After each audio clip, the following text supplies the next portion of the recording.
Alright, so today we're going to replace the battery on my Power Beats. I left them outside in the car for 3 days when it was freezing cold and the battery died. So I took a razor blade and shoved it into the little crease there and just started prying. Try to get it open because there's no screw holes. It's going to feel like you're breaking it, but you're fine. It's just held together with glue.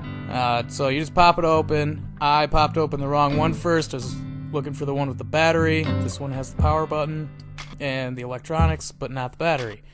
So I had to go through, do the other side.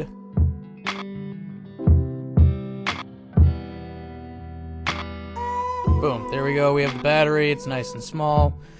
Take out the other battery that I ordered. I just go ahead and check, make sure it has all the same connectors and everything. One of the connections was bridged to the outside connector. I'm not sure why. I ended up fixing that before I soldered the wires on.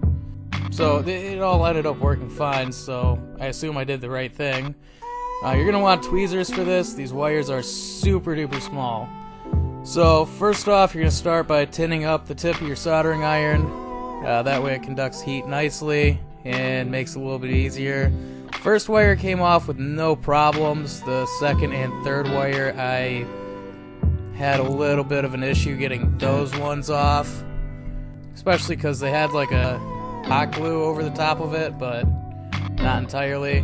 So I go ahead and tin up all the pads on that one, and then I just start kind of trying to very carefully reattach the wires to the new battery, just as I took them off of the older battery.